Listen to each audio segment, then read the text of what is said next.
what I do. 8 miles, 7 miles, 6 miles. Racial violence fueled by wartime job competition and housing segregation. So the defense industry had drawn thousands of black migrants up north, same as the situation in Illinois and St. Louis, but they were confined to poor, overcrowded neighborhoods, while white folk, okay, they resisted the integration.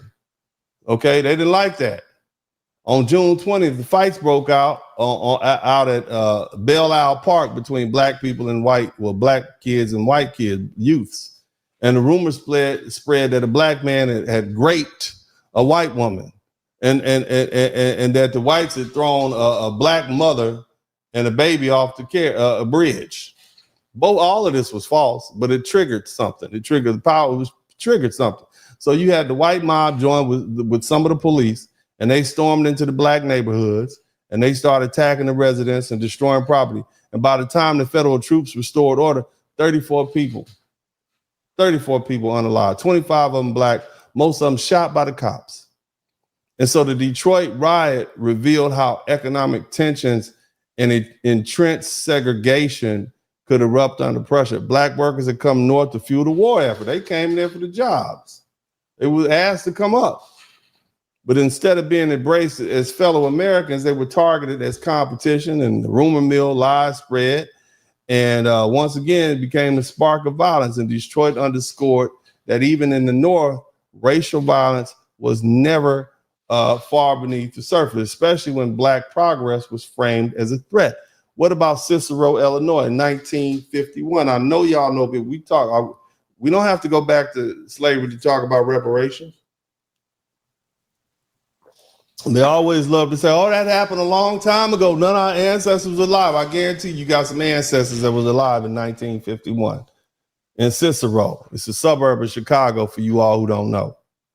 And it's infamous. It was one of the most violent housing riots in the U.S. A black family, the Clarks, attempted to move into an apartment in a white neighborhood. Word spread, and over several nights, you had thousands of white men and women and children gather outside. They're throwing rocks and setting fires and destroying the building.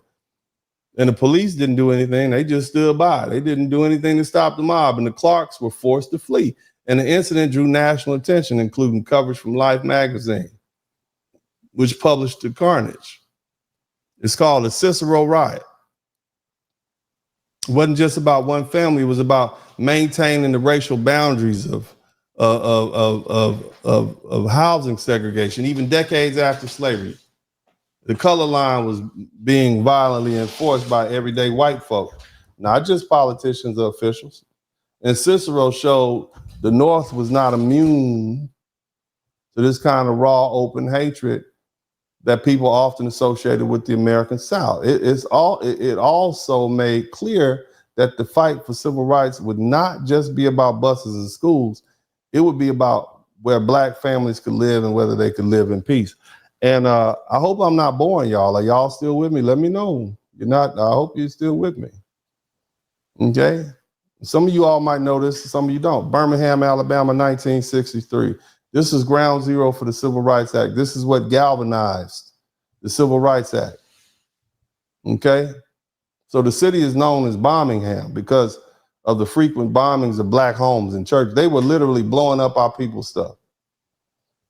On May 3rd, during a peaceful demonstration led by Dr. King and the Southern Christian Leadership Conference, you had a man named Bull Connor. He unleashed police dogs and high pressure fire hoses and black children and teenagers. Images of kids being bitten by dogs blasted off their feet by water cannons. That shocked the world. And later that year on September 15th, 16th Street Baptist Church was bombed by the Ku Klux Klan members. It killed 4 little black girls. One name was Adam Mae Collins. The other one name was Cynthia Wesley. The other one name was Carol Robinson and Denise McNair. Okay? And what that revealed was the brutality of white resistance and the resilience of black activism.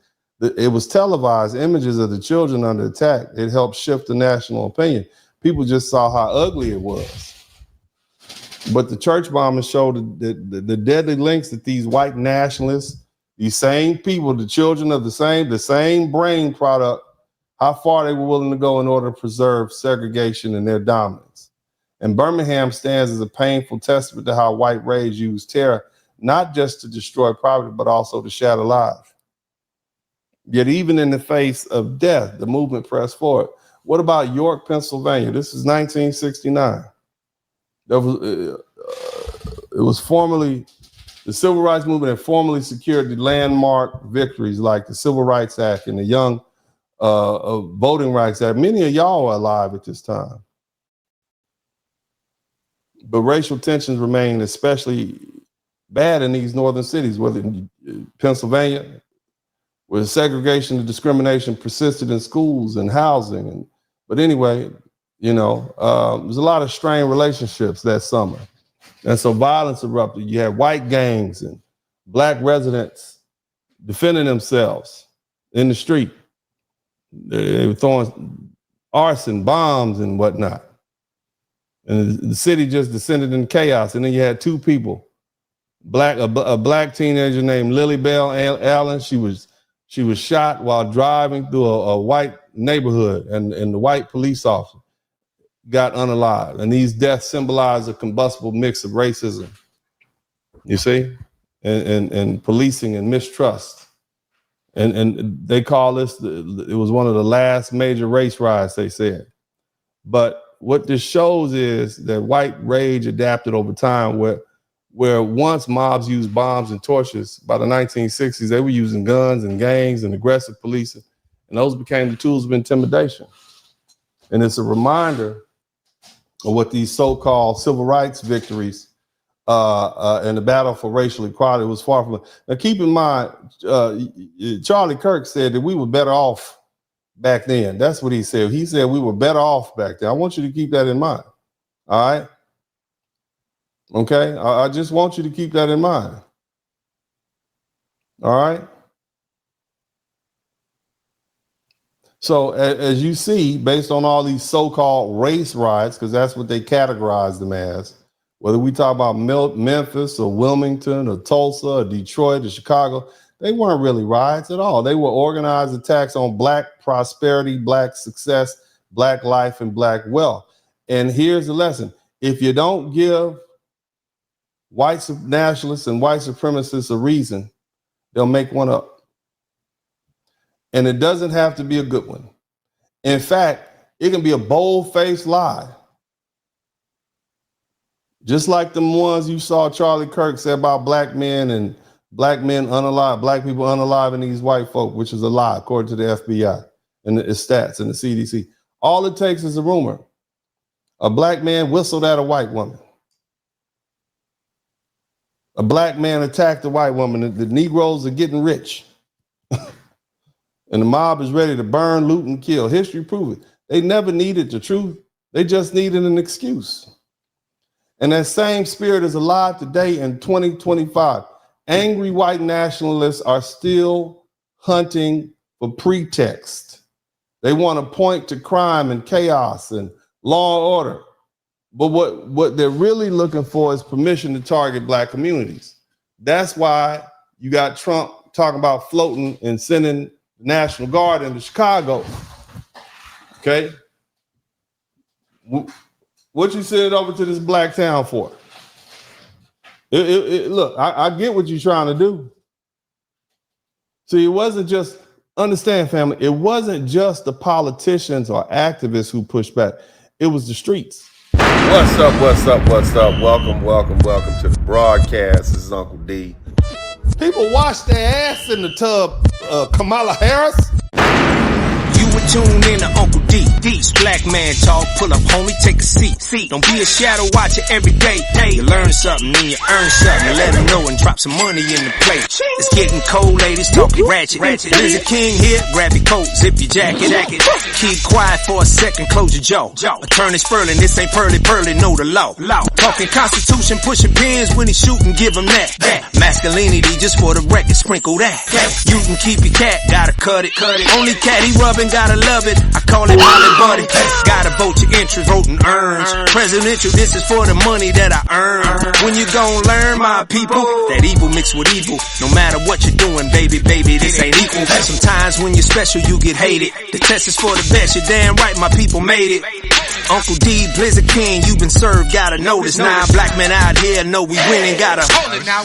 Uncle D, you been served, get your notice now. Black men out here know we winning, gotta hold it now. Uncle D, you been served, get your notice now. Black men out here know we winning, gotta hold it now.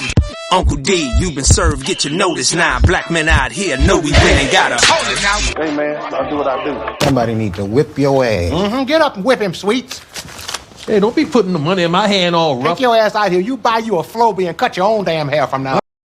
This Spurling podcast, click your mouse pad, yeah, we out back, hit the like, hit subscribe, don't just hate watch, cause we outside, let them hate watch, go and play pop, we just lay back, he don't play that, we on playback, we on playback, we go way back, black men, yeah, we earn something, tune in, gotta learn something, Uncle D podcast, bump it, likes up, hit the sub button, black men, yeah, we earn something, tune in, gotta learn something, Uncle D podcast, bump it, likes up, hit the sub button.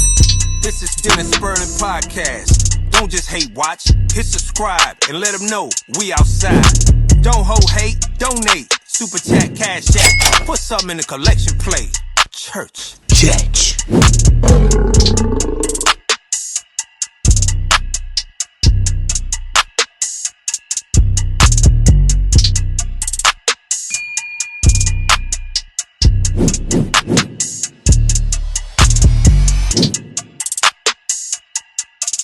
I want y'all to make sure y'all hit the number 1 button.